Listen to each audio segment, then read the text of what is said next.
दोस्तों नमस्कार। मैं नाथ सुनांचली कथा कहानी और उपन्यास के इस अंक के साथ पुनः हाजिर हूँ। दोस्तों, आज से मैं प्रारंभ कर रहा हूँ श्रीलाल शुक्ला द्वारा लिखित उपन्यास राग दरबारी। राग दरबारी विख्यात हिंदी साहित्यकार श्रीलाल शुक्ल की प्रसिद्ध व्यंग रचना है, जिसके लिए उन्हें सन 1969 में साहित्य अकादमी पुरस्कार से सम्मानित किया गया। यह ऐसा उपन्यास है जो गांव की कथा के माध्यम से आधुनिक भारतीय जीवन की मूल्यहीनता को सहजता और निर्ममता से अनावृत करता है। शुरू से अंत तक इतने निसंग और सोद्देश्य व्यंग के साथ लिखा गया हिंदी का शायद यह पहला बृहत उपन्यास है। दोस्तों, राग दरबारी जिसे श्रीलाल शुक्ल ने लिखा है, इसे राजकमल पब्लिकेशन द्वारा प्रकाशित किया गया है। राग दरबारी व्यंग कथा नहीं है। इसमें श्रीलाल शुक्ल जी ने स्वतंत्रता के बाद भारत के ग्रामीण जीवन की मूल्यहीनता को परत दर परत उखाड़ कर रख दिया है। इसके संदर्भ में गोपाल राय लिखते हैं, राग दरबारी उत्तर प्रदेश के पूर्वांचल के एक कस्बा नुमा गांव शिवपालगंज की कहानी है। उस गांव की जिंदगी का दस्तावेज जो स्वतंत्रता प्राप्ति के बाद ग्राम विकास और गरीबी हटाओ के आकर्षक नारों के बावजूद घिसट रही है। राग दरबारी की कथा भूमि एक बड़े नगर से कुछ दूर बसे गांव शिवपालगंज की है, जहां की जिंदगी प्रगति और विकास के समस्त नारों के बावजूद निहित स्वार्थों और अनेक अवांछनीय तत्वों के आघातों के सामने घिसट रही है। शिवपालगंज की पंचायत, कॉलेज की प्रबंध समिति और कोऑपरेटिव सोसाइटी के सूत्रधार वैद्य जी साक्षात वह राजनीतिक संस्कृति है जो प्रजातंत्र और लोकहित के नाम पर हमारे चारों ओर फल फूल रही है। दोस्तों, अब आते हैं उपन्यास राग दरबारी के प्रथम अध्याय के वाचन पर। शहर का किनारा, उसे छोड़ते ही भारतीय देहात का महासागर शुरू हो जाता था। वहीं एक ट्रक खड़ा था। उसे देखते ही यकीन हो जाता था इसका जन्म केवल सड़कों के साथ बलात्कार करने के लिए हुआ है, जैसे कि सत्य के होते हैं। इस ट्रक के भी कई पहलू थे। पुलिस वाले उसे एक ओर देखकर कह सकते थे कि वह सड़क के बीच में खड़ा है। दूसरी ओर से ड्राइवर कह सकता था कि वह सड़क के किनारे पर है। चालू फैशन के हिसाब से ड्राइवर ने ट्रक का दाहिना दरवाजा खोलकर डैने की तरफ फैला दिया था। इससे ट्रक की खूबसूरती बढ़ गई थी। साथ ही यह खतरा मिट गया था कि उसके वहां होते हुए कोई दूसरी सवारी भी सड़क के ऊपर से निकल सकती है। सड़क के एक ओर पेट्रोल स्टेशन था, दूसरी ओर छप्परों, लकड़ी और टीन के सड़े टुकड़ों और स्थानीय क्षमता के अनुसार निकलने वाले कबाड़ की मदद से खड़ी हुई दुकानें थीं। पहली निगाह में ही मालूम हो जाता था कि दुकानों की गिनती नहीं हो सकती। प्रायः सभी में जनता का एक मनपसंद पेय मिलता था, जिसे वहां गर्द, चीकट, चाय की कई बार इस्तेमाल की हुई पत्ती और खौलते पानी आदि के सहारे बनाया जाता था। उनमें मिठाइयां भी थीं, जो दिन रात आधी पानी और मक्खी मच्छरों के हमलों का बहादुरी से मुकाबला करती थी। वे हमारे देसी कारीगरों के हस्तकौशल और उनकी वैज्ञानिक दक्षता का सबूत देती थी। वे बताती थीं कि हमें एक अच्छा रेजर ब्लेड बनाने का नुस्खा भले ही न मालूम हो, पर कूड़े को स्वादिष्ट खाद्य पदार्थों में बदल देने की तरकीब सारी दुनिया में अकेले हम ही को आती है। ट्रक के ड्राइवर और क्लीनर एक दुकान के सामने खड़े चाय पी रहे थे। रंगनाथ ने दूर से इस ट्रक को देखा और देखते ही उसके पैर तेजी से चलने लगे। आज रेलवे ने उसे धोखा दिया था। स्थानीय पैसेंजर ट्रेन को रोज की तरह 2 घंटा लेट समझकर वह घर से चला था, पर वह सिर्फ 1.5 घंटा लेट होकर चल दी थी। शिकायती किताब के कथा साहित्य में अपना योगदान देकर और रेलवे अधिकारियों की निगाह में हास्यास्पद बनकर वह स्टेशन से बाहर निकल आया था। रास्ते में चलते हुए उसने ट्रक देखा और उसकी बाछें वे जिस्म में जहां कहीं भी होती हों खिल गईं। जब वह ट्रक के पास पहुंचा, क्लीनर और ड्राइवर चाय की आखिरी चुस्कियां ले रहे थे। इधर उधर ताक कर अपनी खिली हुई बाछों को छिपाते हुए उसने ड्राइवर से निर्विकार ढंग से पूछा, क्यों ड्राइवर साहब, यह ट्रक क्या शिवपालगंज की ओर जाएगा? ड्राइवर के पीने को चाय थी और देखने को दुकानदारिन थी। उसने लापरवाही से जवाब दिया, जाएगा? हमें भी ले चलिएगा अपने साथ। 15वें मील पर उतर पड़ेंगे, शिवपालगंज तक जाना है। ड्राइवर ने दुकानदारिन की सारी संभावनाएं एक साथ देख डाली और अपनी निगाह रंगनाथ की ओर घुमाई। आहा, क्या हुलिया था! नौकंज लोचन कंजमुख, करकंज पंद कंजारूढ़म, पैर खद्दर के पैजामे में, सिर खद्दर की टोपी में, बदन खद्दर के कुर्ते में, कंधे से लटकता हुआ भुदानी झोला, हाथ में चमड़े की अटैची। ड्राइवर ने उसे देखा और देखते ही रह गया। फिर कुछ सोचकर बोला, बैठ जाइए श्रीमान जी, अभी चलते हैं। घरघरा कर ट्रक चला। शहर की टेढ़ी मेढ़ी लपेट से फुर्सत पाकर कुछ दूर आगे साफ और वीरान सड़क आ गई। यहाँ ड्राइवर ने पहली बार टॉप गियर का प्रयोग किया, पर वह फिसल फिसल कर न्यूट्रल में गिरने लगा। हर 100 गज के बाद गियर फिसल जाता और एक्सीलेटर दबे होने से ट्रक की घरघराहट बढ़ जाती, रफ्तार धीमी हो जाती।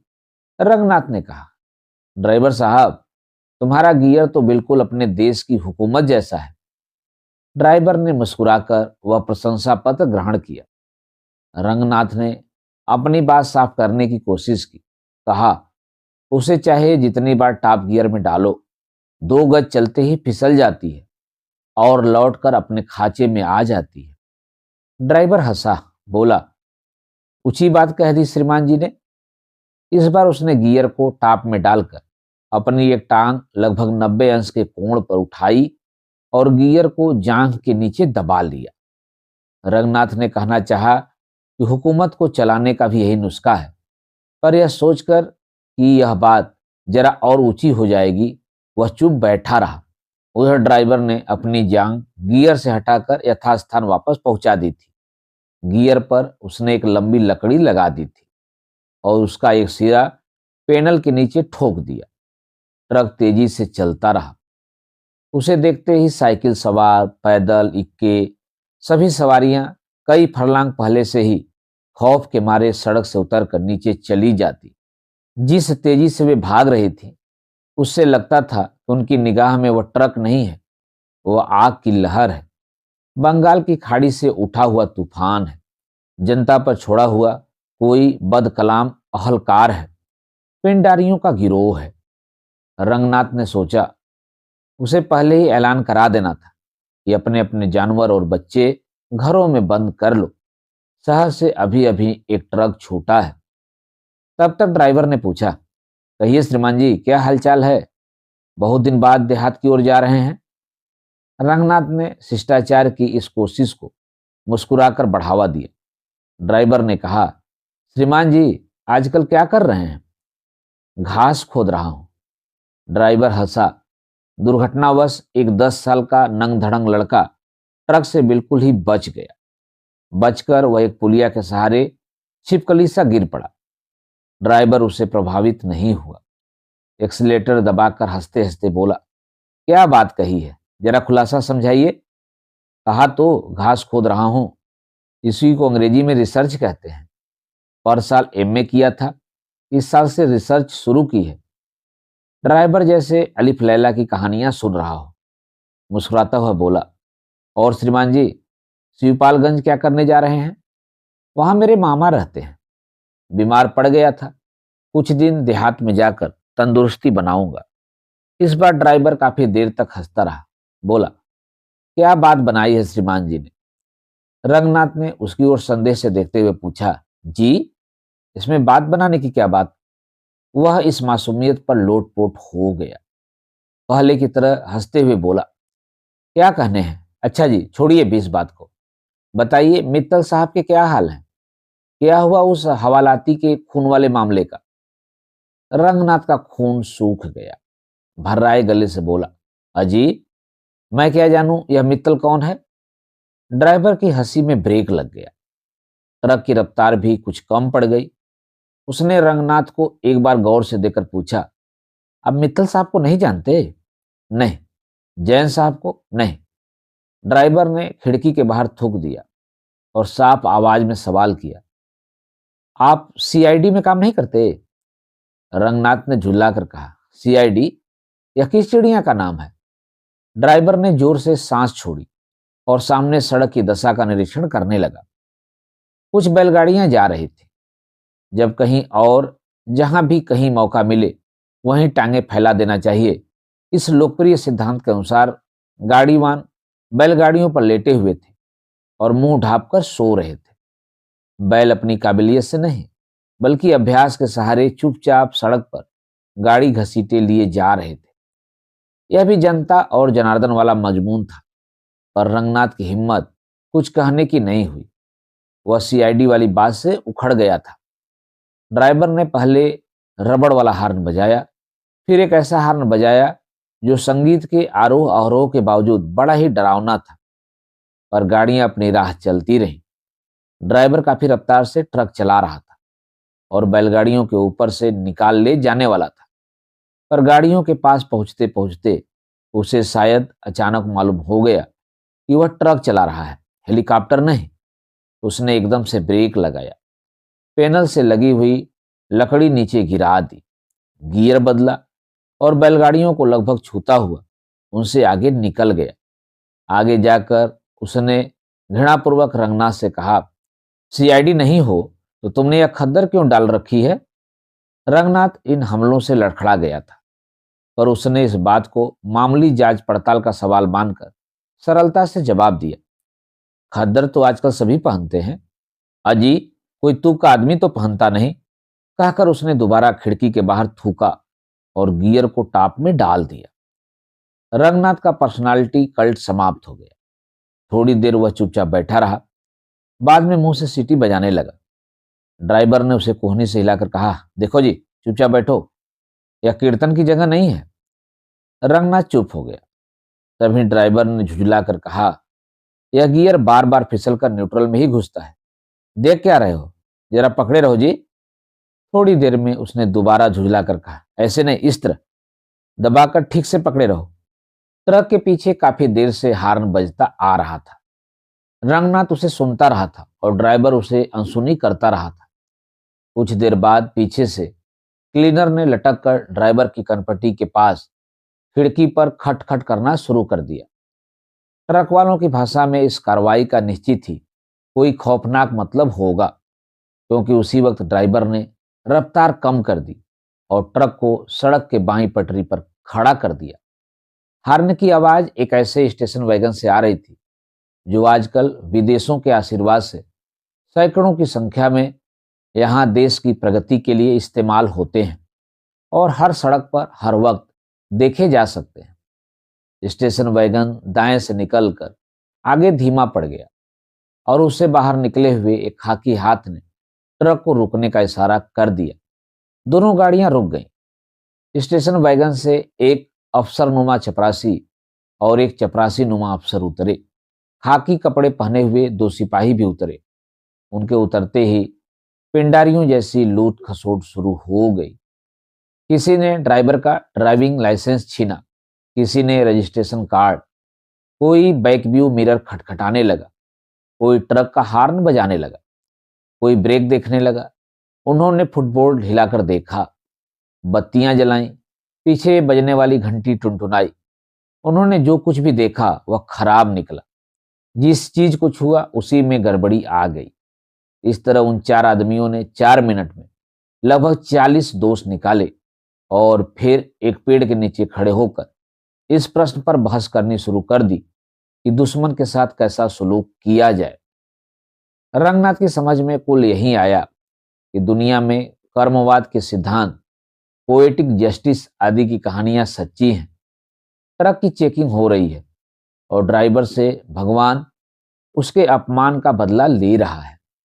वो अपनी जगह बैठा रहा, पर इसी बीच ड्राइवर ने मौका निकाल कर कहा, श्रीमान जी, जरा नीचे उतर आवें, वहां गियर पकड़कर बैठने की अब क्या जरूरत है। रंगनाथ एक दूसरे पेड़ के नीचे जाकर खड़ा हो गया। उधर ड्राइवर और चेकिंग जस्ते में ट्रक के एक एक पुर्जे को लेकर बहस चल रही थी। देखते देखते बहस पुर्जों से फिसलकर देश की सामान्य दशा और आर्थिक दुर्वस्था पर आ गई और थोड़ी ही देर में उपस्थित लोगों की छोटी छोटी उप समितियां बन गईं। वे अलग अलग पेड़ों के नीचे एक एक विषय पर विशेषज्ञ की हैसियत से विचार करने लगी। काफी बहस हो जाने के बाद एक पेड़ के नीचे खुला अधिवेशन जैसा होने लगा और कुछ देर में जान पड़ा गोष्ठी खत्म होने वाली है। आखिर में रंगनाथ को अफसर की मिमियाती आवाज सुनाई पड़ी, क्यों मियां असफाक, क्या राय है, माफ किया जाए। चपरासी ने कहा, और कर ही क्या सकते हैं हुजूर, कहां तक चालान कीजिएगा, एक आध गड़बड़ी हो तो चालान भी करें। एक सिपाही ने कहा, चार्ज शीट भरते भरते सुबह हो जाएगी। इधर उधर की बातों के बाद अफसर ने कहा, अच्छा जाओ जी बंटा सिंह, तुम्हें माफ किया। ड्राइवर ने खुशामद के साथ कहा, ऐसा काम श्रीमान जी ही कर सकते हैं। अफसर काफी देर से दूसरे पेड़ के नीचे खड़े हुए रंगनाथ की ओर देख रहा था। सिगरेट सुलगाता हुआ वो उसकी ओर आया, पास आकर पूछा, आप भी इसी ट्रक पर जा रहे हैं। जी हाँ। आपसे इसने कुछ किराया तो नहीं लिया। जी नहीं। अफसर बोला, वह तो आपकी पोशाक ही देखकर समझ गया था, पर जांच करना मेरा फर्ज है। रंगनाथ ने उसे चिढ़ाने के लिए कहा, यह असली खादी थोड़ी ही है, यह मिल की खादी है। उसने इज्जत के साथ कहा, अरे साहब, खादी तो खादी, उसमें असली नकली का क्या फर्क। अफसर के चले जाने के बाद ड्राइवर और चपरासी रंगनाथ के पास आए। ड्राइवर ने कहा, जरा 2 रुपए तो निकालना जी। उसने मुंह फेर कर कड़ाई से जवाब दिया, क्या मतलब है, मैं रुपया क्यों दूं। ड्राइवर ने चपरासी का हाथ पकड़कर कहा, आइए श्रीमान जी, मेरे साथ आइए। जाते जाते वह रंगनाथ से कहने लगा, तुम्हारी ही वजह से मेरी चेकिंग हुई और तुम ही मुसीबत में मुझसे इस तरह की बात करते हो। तुम्हारी यही तालीम है। वर्तमान शिक्षा पद्धति रास्ते में पड़ी हुई कुतिया है, जिसे कोई भी लात मार सकता है।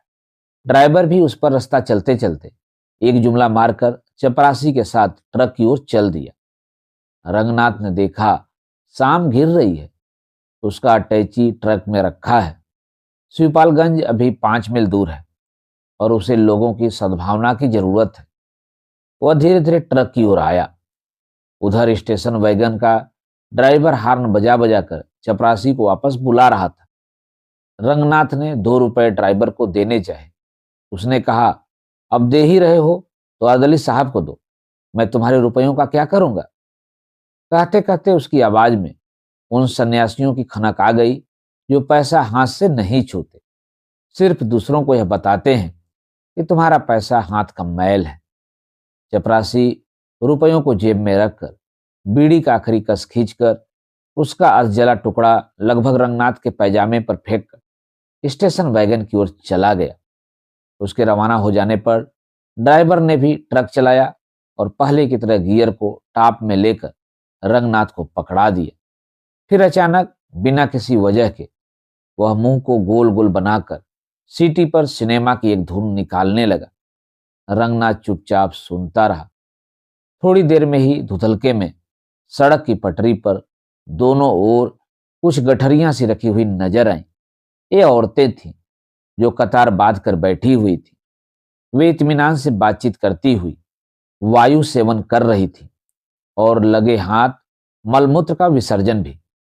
सड़क के नीचे घूरे पटे पड़े थे और उनकी बदबू के बोझ से शाम की हवा किसी गर्भवती की तरह अलसाई हुई चल रही थी।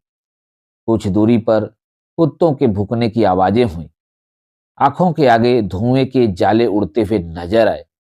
इसे इनकार नहीं हो सकता था कि वे किसी गांव के पास आ गए थे। यही शिवपालगंज था। दोस्तों, अभी आप सुन रहे थे उपन्यास राग दरबारी के पहले अध्याय का वाचन।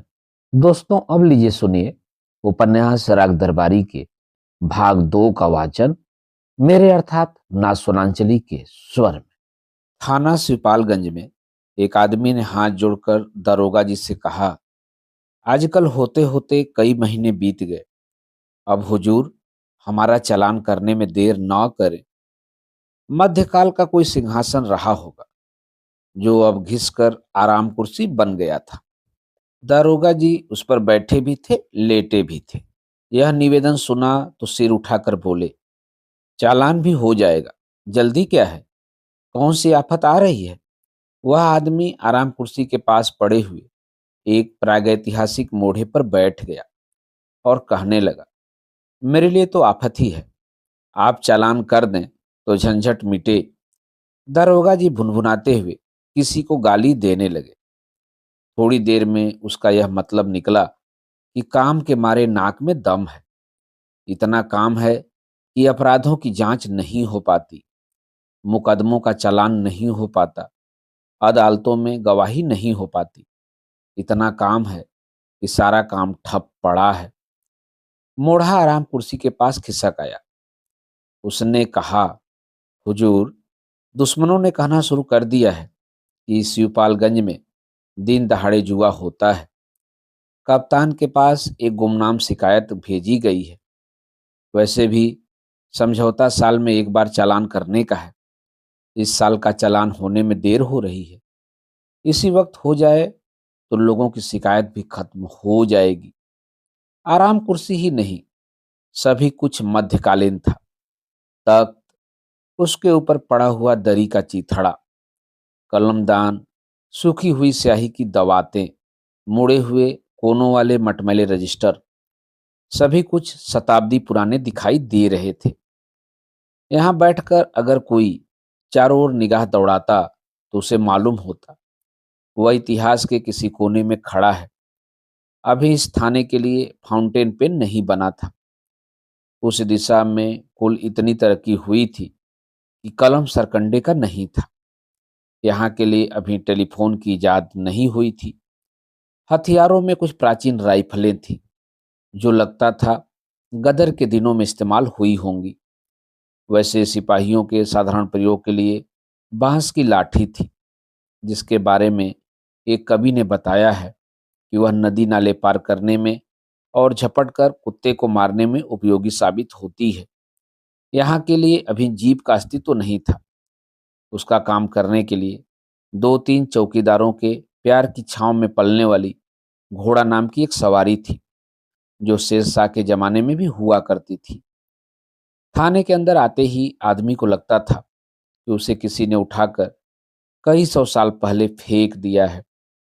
अगर उसने अमेरिकी जासूस उपन्यास पढ़े हों तो वह बिलबिलाकर देखना चाहता है कि उंगलियों के निशान देखने वाले शीशे, कैमरे, वायरलेस लगी हुई गाड़ियां, ये सब कहाँ हैं।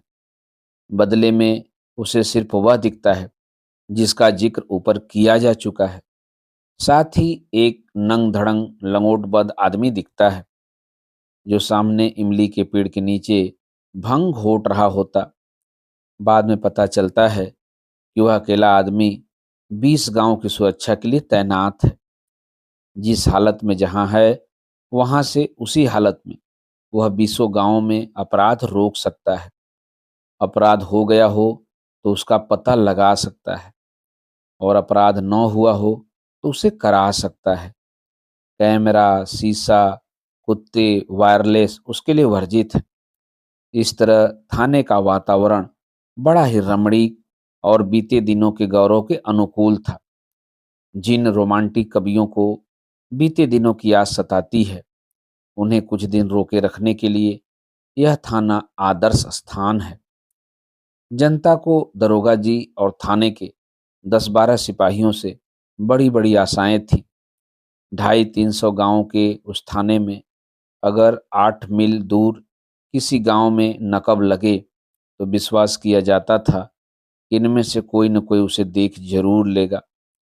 12 मील की दूरी पर अगर रात के वक्त डाका पड़े तो इनसे उम्मीद थी कि वे वहां डाकुओं से पहले ही पहुंच जाएंगे। इसी विश्वास पर किसी भी गांव में इक्का दुक्का बंदूकों को छोड़कर हथियार नहीं दिए गए थे। हथियार देने से डर था कि गांव में रहने वाले असभ्य और बर्बर आदमी बंदूकों का इस्तेमाल सीख जाएंगे, जिससे वे एक दूसरे की हत्या करने लगेंगे। खून की नदियां बहने लगेंगी। जहां तक डाकुओं से उनकी सुरक्षा का सवाल था, वह दरोगा जी और उनके 10-12 आदमियों की जादूगरी पर छोड़ दिया गया था। उनकी जादूगरी का सबसे बड़ा प्रदर्शन खून के मामले में होने की आशा की जाती थी, क्योंकि समझा जाता था कि इन 300 गांवों में रहने वालों के मन में किसके लिए घृणा है, किससे दुश्मनी है, किसको कच्चा चबा जाने का उत्साह है।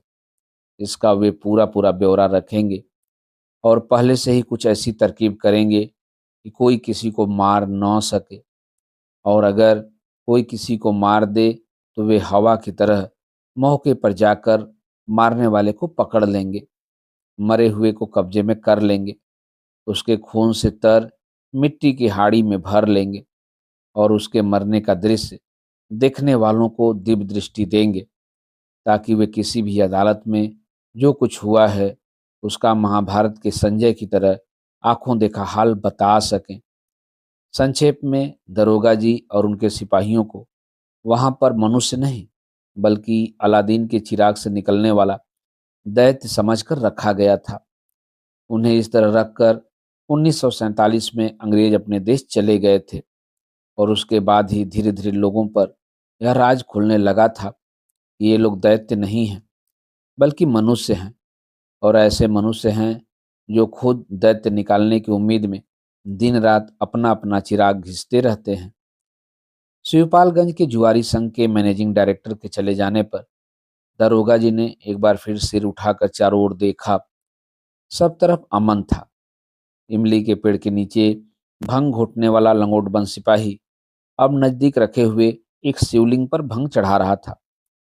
घोड़े के पुट्ठों पर एक चौकीदार खरहरा कर रहा था। हवालात में बैठा हुआ एक डकैत जोर जोर से हनुमान चालीसा पढ़ रहा था।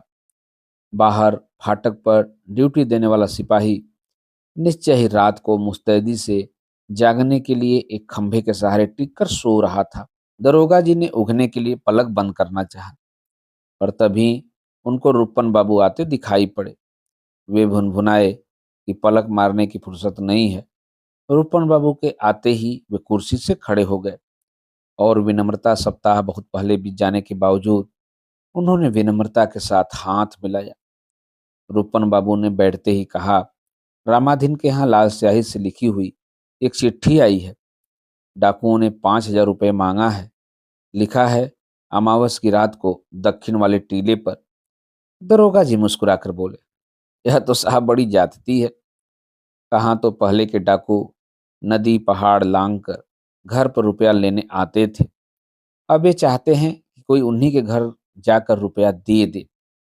रूपन बाबूजी ने कहा, जी हाँ, वह तो देख रहा हूँ।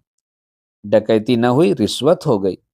दरोगा जी ने भी उसी लहजे में कहा, रिश्वत चोरी डकैती अब तो सब एक हो गया है, पूरा साम्यवाद है। रूपन बाबू बोले, पिताजी भी यही कहते हैं। वे क्या कहते हैं? यही कि पूरा साम्यवाद है। दोनों हंसे। रूपन बाबू ने कहा, नहीं, मैं मजाक नहीं करता। रामाधीन के यहाँ सचमुच ही ऐसी चिट्ठी आई है। पिताजी ने मुझे इसीलिए भेजा है। वे कहते हैं कि रामाधीन हमारा विरोधी है तो क्या हुआ, उसे इस तरह न सताया जाए। बहुत अच्छी बात कहते हैं, जिससे बताइए उससे कह दूं। रूपन बाबू ने अपनी गड्ढे में धसी हुई आंखों को सिकोड़कर दरोगा जी की ओर देखा। दरोगा जी ने भी उन्हें घूरकर देखा और मुस्कुरा दिए। बोले, घबराइए नहीं, मेरे यहाँ होते हुए डाका नहीं पड़ेगा। रूपन बाबू धीरे से बोले, सो मैं जानता हूँ यह चिट्ठी जाली है। जरा अपने सिपाहियों से भी पूछवा लीजिए, शायद उन्हीं में से किसी ने लिख मारी हो। ऐसा नहीं हो सकता, मेरे सिपाही लिखना नहीं जानते। एक आध हैं जो दस्तखत भर करते हैं। रूपन बाबू कुछ और कहना चाहते थे, तब तक दरोगा जी ने कहा, जल्दी क्या है, अभी रामाधीन को रिपोर्ट लिखाने दीजिए, चिट्ठी तो सामने आए। थोड़ी देर दोनों चुप रहे। दरोगा जी ने फिर कुछ सोचकर कहा, सच पूछिए तो बताऊं, मुझे तो इसका संबंध शिक्षा विभाग से जान पड़ता है।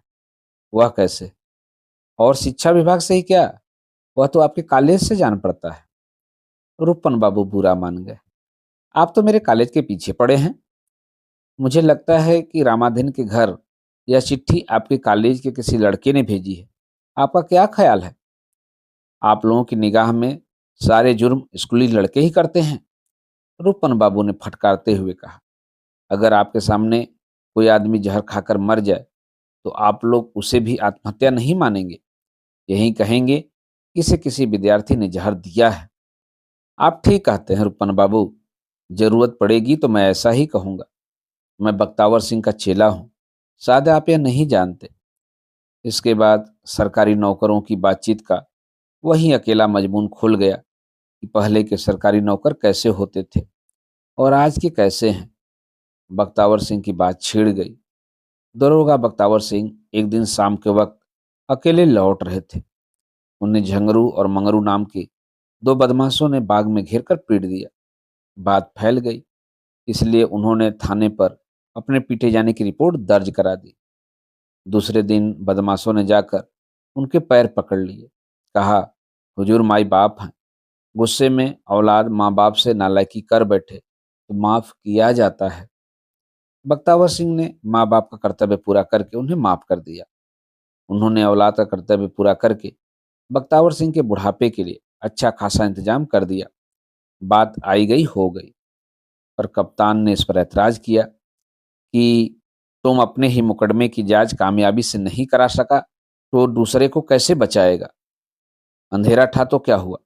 तुम किसी को पहचान नहीं पाया तो तुमको किसी पर शक करने से कौन रोकने सकता? तब बख्तावर सिंह ने तीन आदमियों पर शक किया। उन तीनों की झगरू और मंगरू से पुश्तैनी दुश्मनी थी। उन पर मुकदमा चला और झगरू और मंगरू ने बख्तावर सिंह की ओर से गवाही दी, क्योंकि मारपीट के वक्त वे दोनों बाग में एक बड़े ही स्वाभाविक कारण से यानी पखाने की नीयत से आ गए थे। तीनों को सजा हुई। झंगरू मंगरू के दुश्मनों का यह हाल देखकर इलाके की कई औलादें बख्तावर सिंह के पास आकर रोज प्रार्थनाएं करने लगी कि माई बाप, इस बार हमें भी पीटने का मौका दिया जाए। पर बुढ़ापे का निर्वाह करने के लिए झंगरू और मंगरू काफी थे। उन्होंने औलाद बढ़ाने से इनकार कर दिया। रूपन बाबू काफी देर तक हंसते रहे। दरोगा जी खुश होते रहे कि रूपन बाबू एक किस्से में ही खुश होकर हंसने लगे हैं। अब दूसरे किस्से की जरूरत नहीं पड़ेगी। दूसरा किस्सा किसी दूसरे लीडर को हंसाने के काम आएगा। हंसना बंद करके रूपन बाबू ने कहा, तो आप उन्हीं बख्तावर सिंह के चेले हैं? था। आज़ादी मिलने के पहले था, पर अब तो हमें जनता की सेवा करनी है। गरीबों का दुख दर्द बांटना है। नागरिकों के लिए। रूपन बाबू उनकी बांह छूकर बोले, छोड़िए, यहाँ मुझे और आपको छोड़कर तीसरा कोई भी सुनने वाला नहीं है। पर वे ठंडे नहीं पड़े। कहने लगे, मैं तो यही कहने जा रहा था कि मैं आज़ादी मिलने के पहले बख्तावर सिंह का चेला था और अब इस जमाने में आपके पिताजी का चेला हूँ। रूपन बाबू विनम्रता से बोले, यह तो आपकी कृपा है, वरना मेरे पिताजी किस लायक के हैं। वे उठ खड़े हुए। सड़क की ओर देखते हुए उन्होंने कहा, लगता है रामाधीन आ रहा है। मैं जाता हूँ। इस डकैती वाली चिट्ठी को जरा ठीक से देख लीजिएगा। रूपन बाबू 18 साल के हैं। वे स्थानीय कॉलेज के 10वीं कक्षा में पढ़ते थे। पढ़ने से और ख़ास तौर से 10वीं कक्षा में पढ़ने से उन्हें बहुत प्रेम था। इसीलिए वे उसमें पिछले 3 साल से पढ़ रहे थे। रूपन बाबू स्थानीय नेता थे। उनका व्यक्तित्व इस आरोप को काट देता था कि इंडिया में नेता होने के लिए पहले धूप में बाल सफ़ेद करने पड़ते हैं। उनके नेता होने का सबसे बड़ा आधार यह था कि वे सबको एक निगाह से देखते थे। थाने में दरोगा और हवालात में बैठा हुआ चोर दोनों उनकी निगाह में एक थे। उसी तरह इम्तिहान में नकल करने वाला विद्यार्थी और कॉलेज के प्रिंसिपल उनकी निगाह में एक थे। वे सबको दयनीय समझते थे। काम सबका करते थे, सबसे काम लेते थे। उनकी इज्जत थी कि पूंजीवाद के प्रतीक दुकानदार उनके यहाँ सामान बेचते नहीं, अर्पित करते थे। और शोषण के प्रतीक इक्के वाले उन्हें शहर तक पहुंचाकर किराया नहीं, आशीर्वाद मांगते थे। उनकी नेतागिरी का प्रारंभिक और अंतिम क्षेत्र वहां का कॉलेज था, जहां उनका इशारा पाकर सैकड़ों विद्यार्थी तिल का ताड़ बना सकते थे और जरूरत पड़े तो उस पर चढ़ भी सकते थे। वे दुबले पतले थे, पर लोग उनके मुंह नहीं लगते थे। वे लंबी गर्दन, लंबे हाथ, लंबे पैर वाले आदमी थे। जननायकों के लिए उलजलूल और नए ढंग की पोशाक अनिवार्य समझकर वे सफेद धोती और रंगीन बुसर्ट पहनते थे और गले में रेशम का रुमाल लपेटते थे। धोती का कोच उनके कंधे पर पड़ा रहता था। वैसे देखने में उनकी शक्ल एक घबराए हुए मरियल बछड़े की सी थी, पर उनका रोब पिछले पैरों पर खड़े हुए एक ही निहनाते घोड़े का सा जान पड़ता था। वे पैदाइशी नेता थे, क्योंकि उनके बाप भी नेता थे। उनके बाप का नाम था वैद्य जी। दोस्तों, अभी आप सुन रहे थे उपन्यास राग दरबारी के दूसरे अध्याय का वाचन मेरे अर्थात नाथ सुनांचली के स्वर में। दोस्तों, उपन्यास राग दरबारी के आगे के अध्यायों का वाचन आप मेरे वाचन के अगले क्रम में सुन सकते हैं। तो जुड़े रहिए कथा कहानी और उपन्यास के साथ। धन्यवाद। नमस्कार।